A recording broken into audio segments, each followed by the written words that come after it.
Good afternoon guys. So nagbalik kita dito sa aton nga Central Market ano. So you're looking at the side nya diri sa may UI nga section ano. Facing UI ano. And then ang sa likod is guys ano Capital Guangkong. Classic nato nga guys ano. And then ang aton diri nga facade kung makita nyo dira. Sige pa siya obra no, gin-replicate lang nilang original nga facade sini. So modern na ini, hindi na ni ang original no. So try lang nila i-mimic ang original no. And then may canopy dira makita ninyo. So pag-aari pang mga tubes no, ang mga bilin pa bala nga sa lakaan nila para nga mapinturahan nila. Kaya so far may finishing naman ini. And then ang diri sa side sang Jaysano nga section, makita nato nga daw almost complete naman gani. If remember ang ining area is may mga temporary nga settlements sa aton tong mga vendors. Susubong wala na hawa na di guys ang diri sa Rizal nga area no. And then mabalik kita diri sa Jaimbasa pakadto sa may Aldeguer. I-check lang naton dito. Ang kung ang diri nga side may pintura na. Ang diri sa may Jaimbasa miyara naman. So malakat lang kita diri. Matabok lang kita kadali kaya ari ko di sa may rotunda nga section no. Matabok lang kita para makita nyo guys. So it is a Sunday, parang tawhay ang aton nga pag video wala gawa traffic. So Sunday afternoon, so siguro mga 4 PM. And then diri may sign diri nga SM Iloilo Central Market no. Try natin zoom para makita nyo guys. So muna siya sa babaw daw. Makita niyo dira nga may sign na. So muna siya. Kita ano na da nga may SM Iloilo Central Market yung sign ano. So muna ang itsura niya. Hindi makita niyo yung mga windows nga may glass. Do almost kompleto na gani. So hindi na siya open para sa nagligan no? May mga glass na siya. So makita niyo dira guys. Makadto kita sa may Aldeguer nga side. Eh para nga makita ninyo ang daan nga mga entrance bala.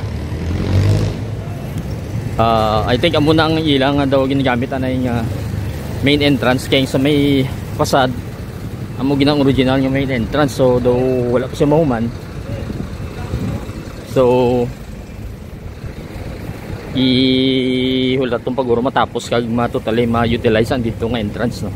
Sa diri nga side makita naton nga may BDO nga bangko no. So makita nyo dira guys. BDO na siya nga bangko dira.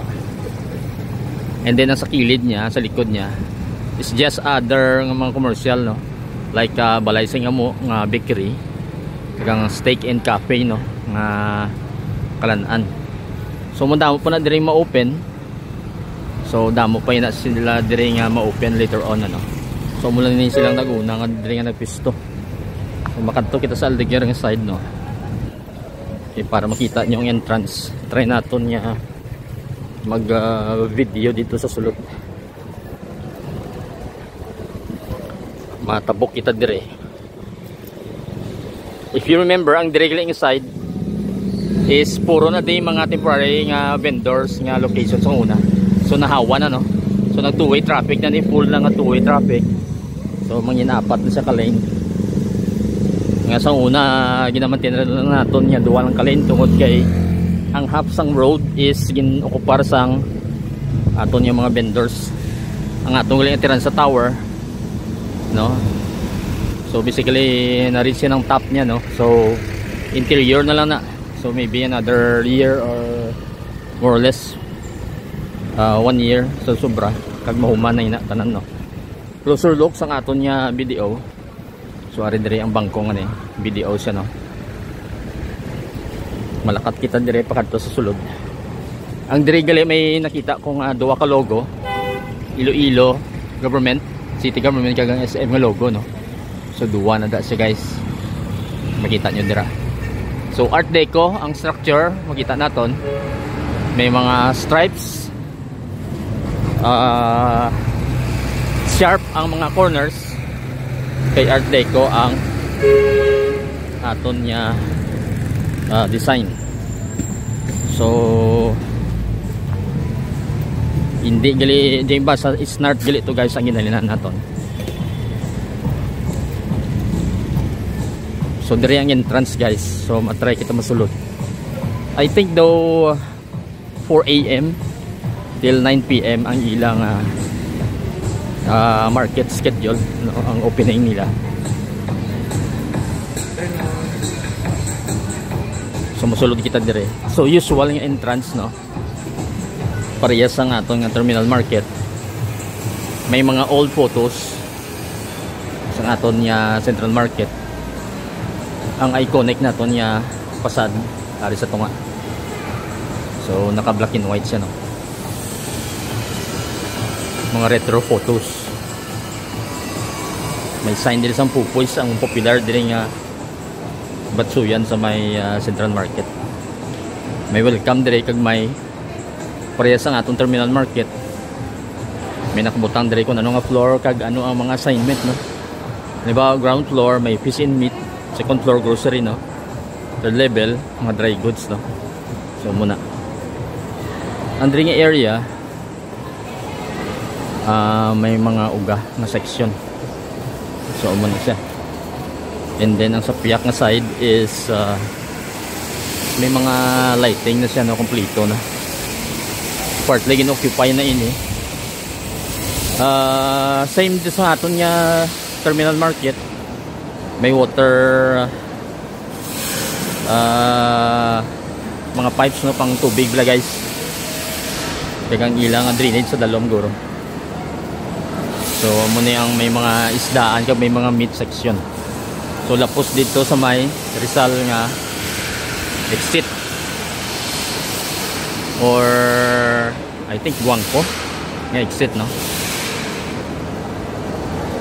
Try na to mo saka patulan ta sa iban nga floor, ano.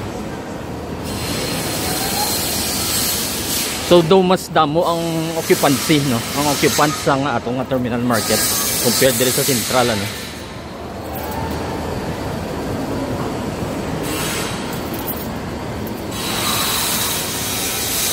So ang design the same amamo lang sa may roof area, may lagko nga mga low velocity nga mga fans, no. So muna siya. So currently yung nakita ko di is duwa, wala ko kabalo kung may isa pa dito sa ulunhan, pero dire makita ko duwa. So dalagko siya guys, no. So muna ang dalan may landing, ari na ako sa may second floor actually. Ang hagdan gali namin kung may landing. So dire sa may second floor. Masaka kita sa may third.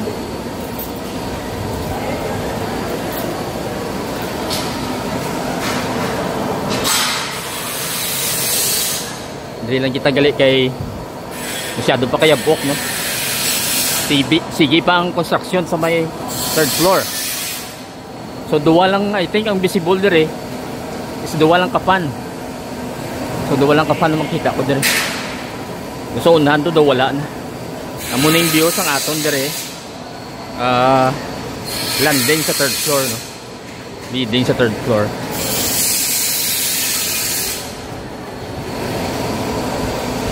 So mo lang ina ang market area there. Ay iban nga section sa Sagwa amo tong may ginokupara sang SM nga mall, ano. Kung may mga pisto dito similar man sa may terminal market sa nato. So for the meantime dire lang kita anay. In the future ma-update lang kita kung may mga iban pa din nga nag-open. Till the next video guys. Thank you for watching.